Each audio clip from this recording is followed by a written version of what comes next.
Palhetas. Distribuição Sinapse. À esquerda, uma montanha escarpada, um vilarejo e, num nível inferior, à distância, uma pequena cidade. No centro, uma vastidão de água, talvez um estuário ou uma baía. No centro da baía, um promontório verdejante e uma cascata. Ao longe, uma cadeia de altas montanhas. À direita, as copas de várias grandes árvores, faias ou carvalhos. O busto de uma Vênus sorridente, em torno do qual vemos uma roseira e uma flor de cardeal. Amarrados por uma fita rosa, vemos um arco, um carcaz cheio de setas e uma pele de pantera. Uma criança está sentada sobre outro carcaz. Ela está puxando o vestido de uma jovem sentada num banco. O primeiro casal. O homem, agachado, murmura algo no ouvido da mulher sentada. O segundo casal. O homem ajuda sua companheira a se levantar. O terceiro casal. A jovem olha para trás e se deixa levar por seu companheiro. Um cachorrinho os precede.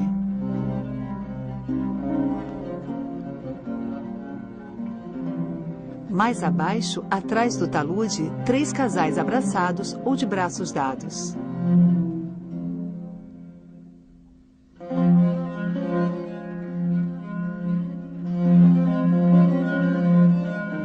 À beira d'água, mais 2 casais parados em um barco. Um homem colocou o pé sobre a murada e estica a mão para sua companheira.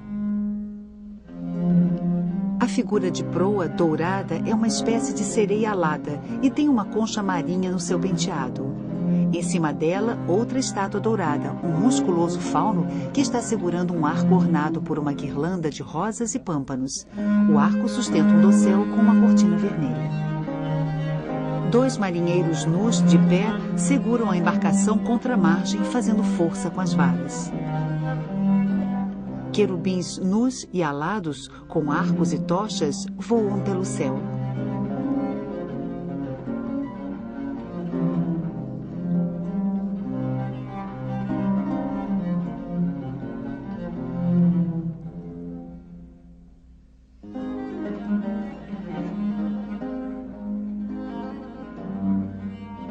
Os segredos da festa galante. A peregrinação à ilha de Citera. Antoine Watteau. Museu do Louvre, Paris.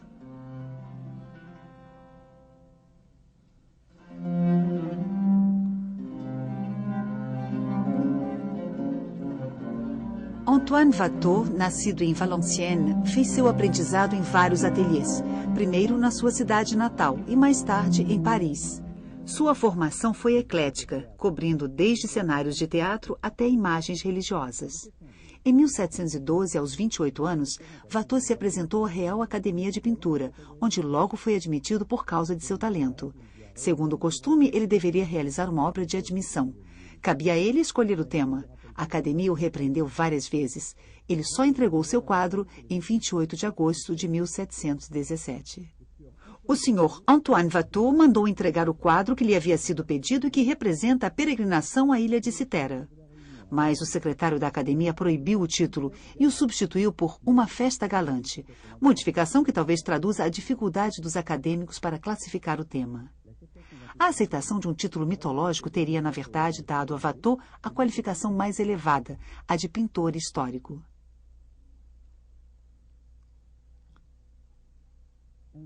Um ou 2 anos mais tarde, Watteau pintou uma réplica do quadro, sem dúvida para Jean de Julienne, o principal colecionador e protetor do pintor. A gravura, realizada por Tardieu a partir do segundo quadro e intitulado O Embarque para Citera, popularizaria o tema em toda a Europa. Também alimentaria a confusão entre os 2 quadros, que não são distinguidos por muitas pessoas.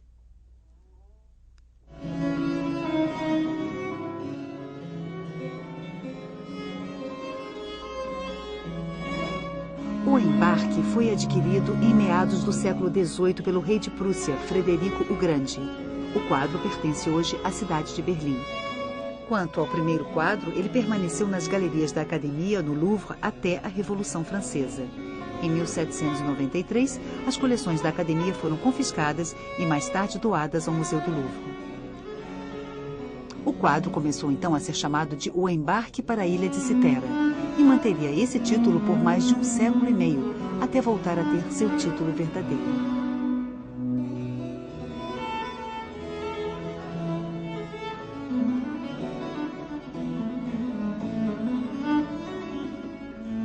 Watteau morreu 4 anos após ter pintado A Peregrinação, aos 37 anos. Durante sua breve carreira, ele foi um célebre desenhista e um decorador muito requisitado.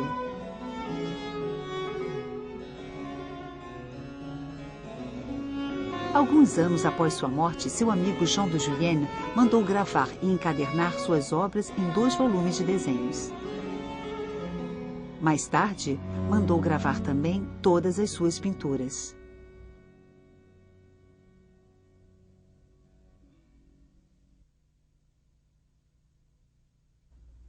Vários quadros, hoje desaparecidos, são conhecidos graças aos álbuns de Julienne. Watteau enchia cadernos de desenhos com rascunhos e depois escolhia personagens, figurinos ou elementos decorativos para compor seus quadros.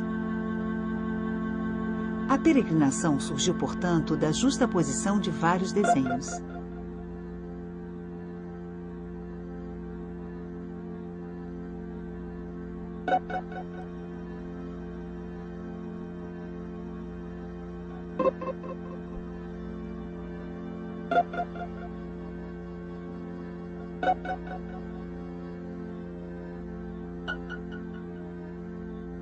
Outros desenhos testemunham a transformação de A Peregrinação em O Embarque.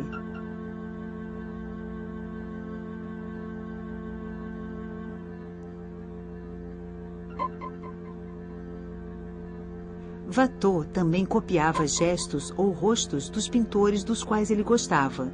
Por isso fez esses rascunhos dos personagens de um quadro de Veronese.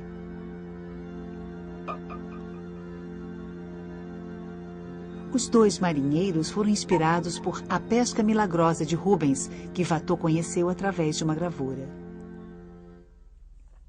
O quadro mede 1,94 m por 1,29 m. Foi pintado sobre uma tela de cânhamo de espessura média, com granulação aparente e trama irregular. Os fundos vermelhos estavam na moda na época, porém, a tela foi endurecida com um preparado branco. Esse fundo muito aparente reflete a luz sobre toda a superfície do quadro.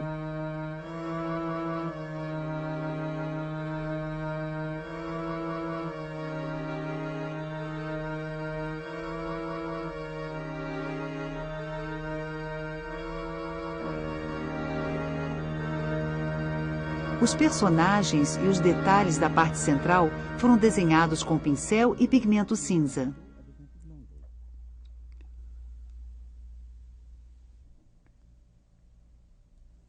Personagens e roupas, primeiramente executados em pura pasta, eram depois retocados. Trabalhando rápido e sem se preocupar muito com as regras técnicas, o pintor quis modificar certos detalhes. A camada superficial secou mais rápido do que a camada inferior, oleosa demais, provocando a formação de uma série de rachaduras prematuras. Rostos, penteados e roupas são pintados com pequenas e leves pinceladas, muito suaves, mais alusivas do que realistas.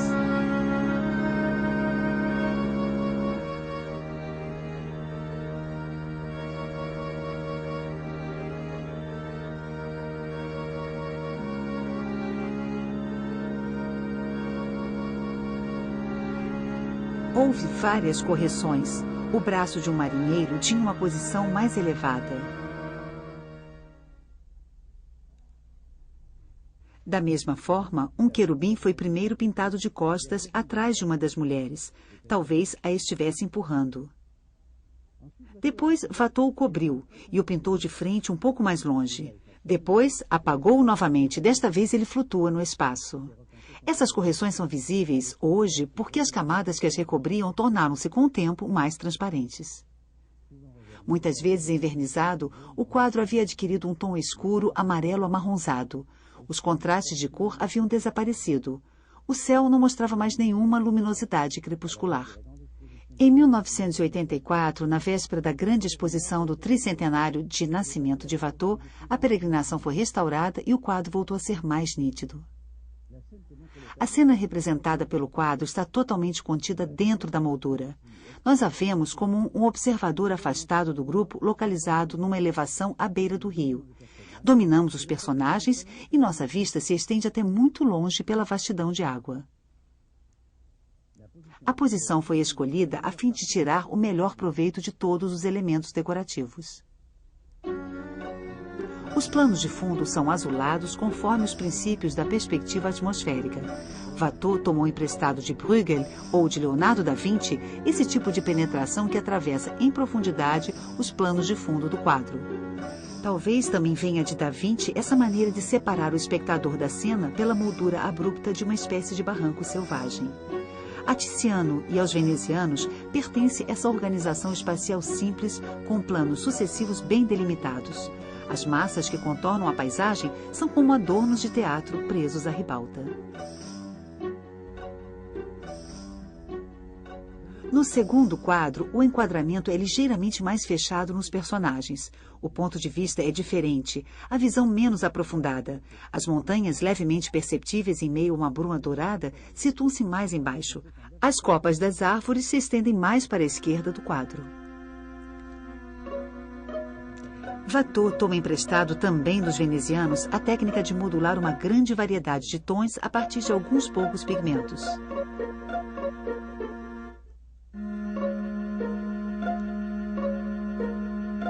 Contrastes, variações.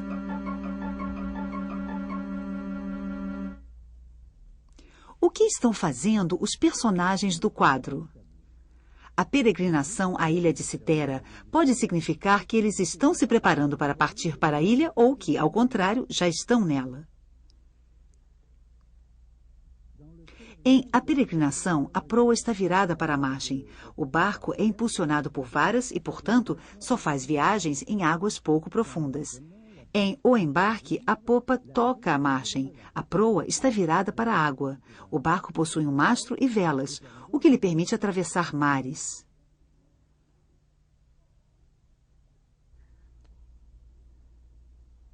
Um busto de mulher sobre um pedestal que termina em forma de mísula.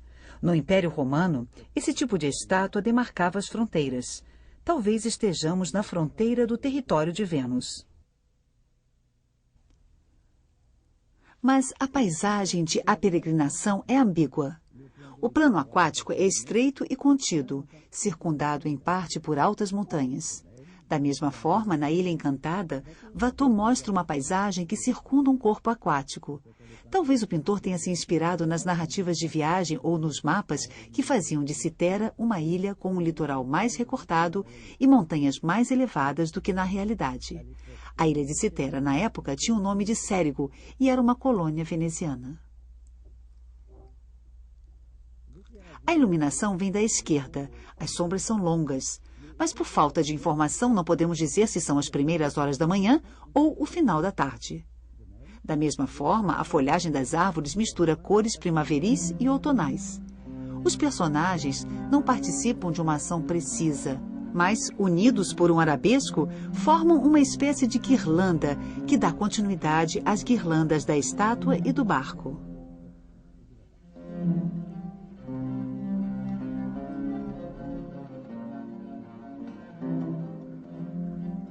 A mulher com o leque usa um vestido de cetim preso à cintura por um nó e que se abre sobre uma anágua de cetim branca. Esse tipo de vestido apareceu em Paris em 1705. Várias pregas paralelas partem dos ombros e se abrem em forma de sino sobre uma anágua reforçada por anquinhas.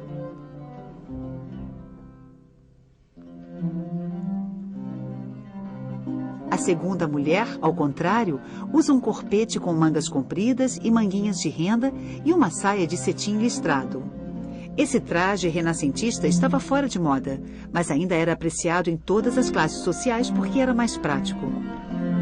Muitos homens do grupo também usam roupas fora de moda. Paletós curtos, calças com nestas e fitas, sapatos baixos.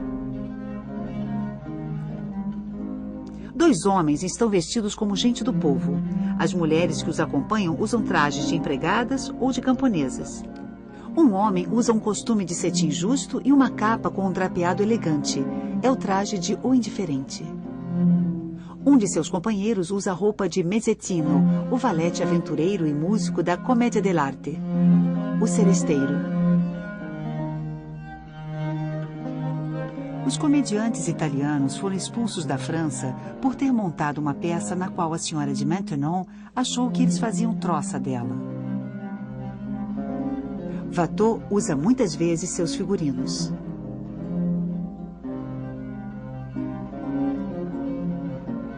Vestidos nobres e na moda, vestidos fora de moda, trajes populares, figurinos de teatro, é difícil definir o grupo representado. A maioria dos personagens usa uma capa curta que os protege das intempéries, que mais tarde ficaria conhecida como pèlerine, peregrina em francês. Outros acessórios são o bastão de peregrino ou bordão. Várias gravuras de Watteau já mostram alguns desses personagens e acessórios.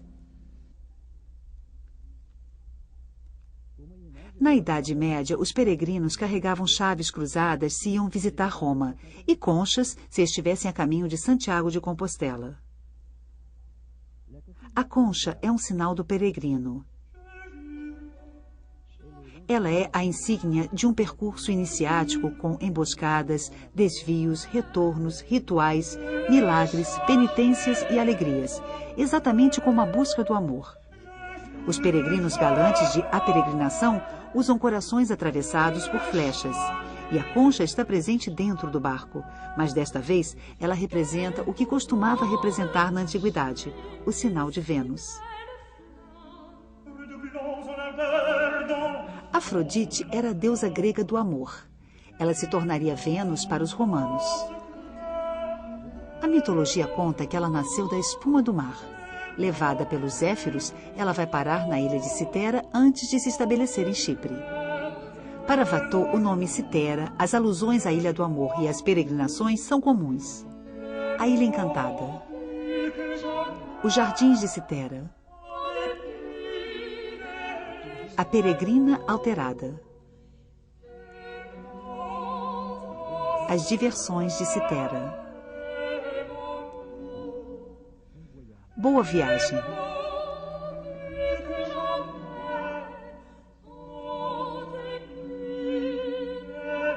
A Ilha de Citera. Grupos de peregrinos estão prontos para embarcar numa espécie de gôndola conduzida por querubins. O traje dos personagens, a localização da árvore, do barco, das montanhas, anunciam a peregrinação. Já foi dito que o quadro representa uma comédia de Dancourt, As Três Primas. No ato final, rapazes e moças do vilarejo vestidos de peregrinos cantam: venham para a ilha de Citera, em peregrinação conosco. As moças de lá não voltam sem amante ou sem marido. Muitos outros espetáculos da época podem ter inspirado Watteau.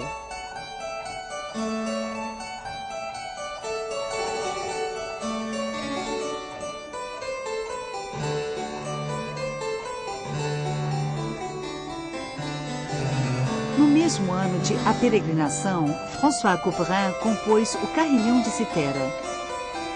A viagem a Citera também deu origem a vários romances.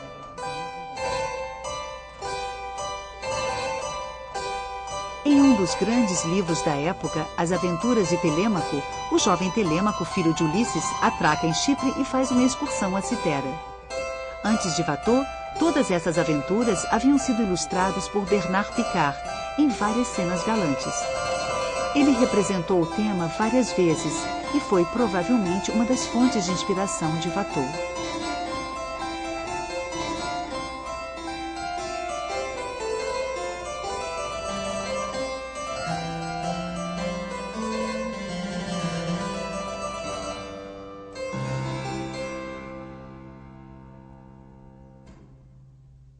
Desde a Idade Média, o percurso iniciático dos amantes é muitas vezes representado em jardins ou paisagens simbólicas.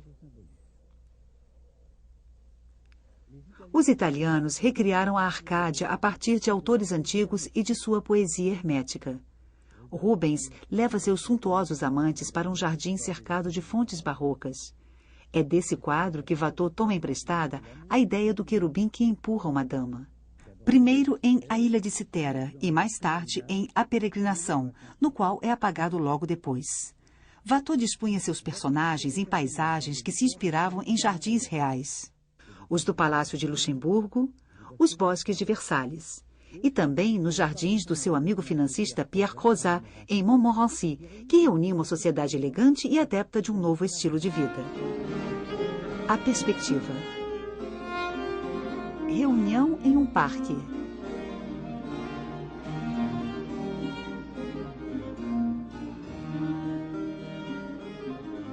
Reunião ao ar livre.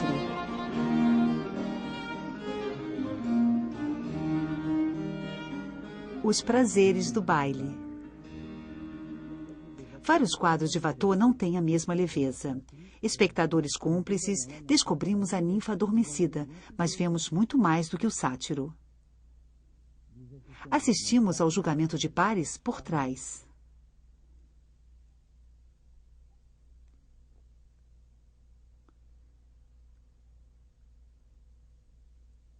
Em A Toilette, nos tornamos testemunha da jovem que se despe.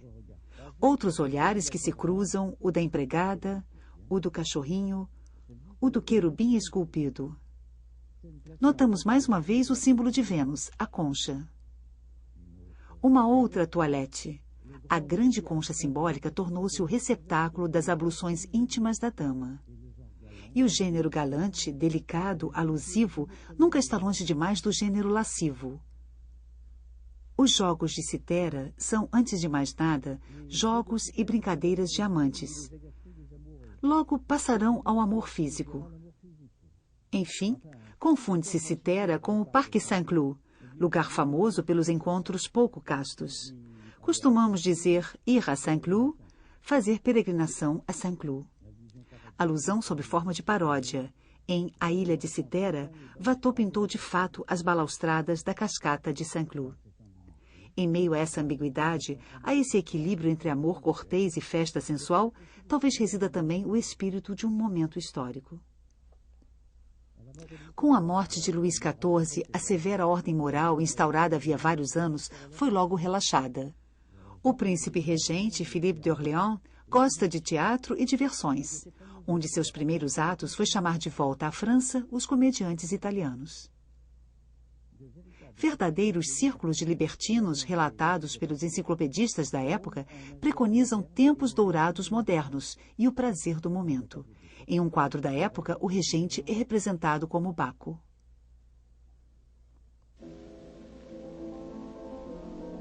Único quadro de Watteau exposto publicamente na França até 1869, a peregrinação tornou-se, por sua vez, um objeto de peregrinação romântica.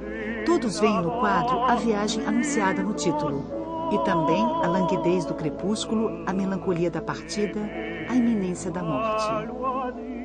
Girard de Nerval, durante sua viagem ao Oriente, fez uma peregrinação a Citera, mas encontrou um cenário bem diferente daquele representado pelo pintor. Vê apenas um homem pendurado numa forca. Imagem retomada por Baudelaire em um poema de As Flores do Mal. No início do século XX, outro ponto de vista, mas, sem dúvida, o tema é a partida para Citera.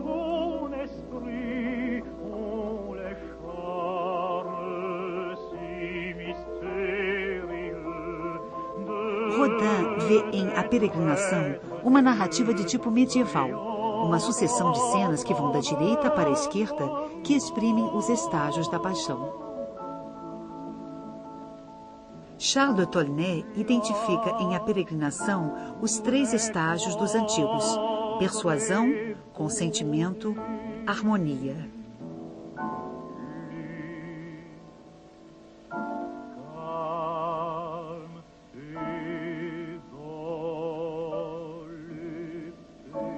Em 1961, Michael Levy propôs que o quadro fosse analisado a partir de um novo ponto de vista. É o fim do dia. O lugar é dedicado a Vênus. As flores circundam a pedra. As rosas já morreram ou foram colhidas. Um rito foi, portanto, realizado e nós estamos no caminho de volta de Citera. A tristeza explícita do século XIX seria explicada por esse tema implícito. A versão de Berlim confirmaria essa hipótese. Os amantes estão unidos por guirlandas de rosas. Claude Ferraton, ao contrário, pensa que em A Peregrinação estamos partindo para Citera, enquanto em O Embarque estamos na ilha. A admissão de Watteau na academia teria sido um semifracasso quando os membros recusaram seu título. Ele refez então o quadro, torna-o mais conforme às ideias dos acadêmicos, dando mais importância a Vênus e mostrando que a peregrinação foi realizada. O quadro de Paris representaria o amor no futuro, o de Berlim, o amor consumado. Os mistérios de A Peregrinação irritam os curiosos. Alguns acreditam ter encontrado escondidos entre as folhagens pássaros, rostos humanos, ursos, personagens que fazem um sinal. Outros acreditam ter visto a assinatura do pintor em um tufo de grama, ou até o W inicial do seu nome na forma da guirlanda humana. O quadro ainda nos fará sonhar. Ele pertence à categoria de grandes obras míticas que talvez não tenham um significado preciso, e sim possibilidades infinitas de leitura. Poderíamos imaginar que se trata de uma meditação sobre a partida. Todas as partidas em direção a uma alegre festa implicam uma volta melancólica. Há sempre um barco que nos espera, o do amor, o de Caron, que nos faz atravessar o rio Styx. Toda partida comporta a sombra da grande partida. Poderíamos pensar que se trata de um sonho. Em um cenário composto, personagens similares, mas com roupas diferentes, se movem com uma finalidade obscura. Mundo encantado, às vezes tranquilizador, às vezes inquietante. As árvores graciosas, os prados, as flores, as aldeias, a estátua viva de Vênus. Mas também as montanhas inacessíveis, os bosques sombrios e profundos, o barranco que nos separa da cena, e o tronco que, como um dragão, poderia engolir o barco. E esses marinheiros que poderiam nos levar tanto para o inferno quanto para o paraíso.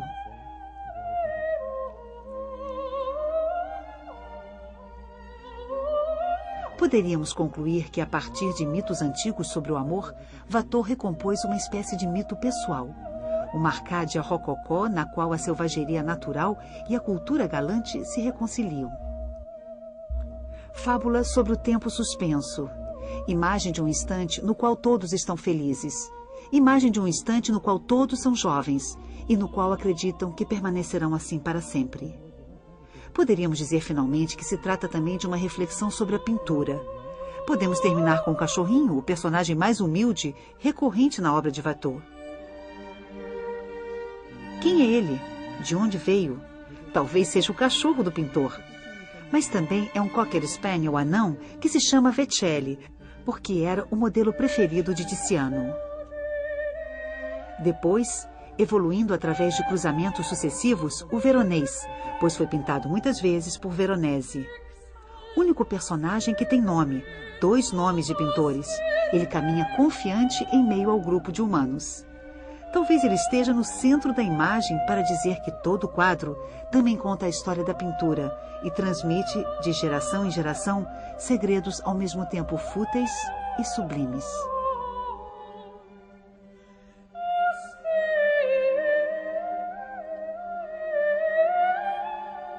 Versão brasileira Audio News.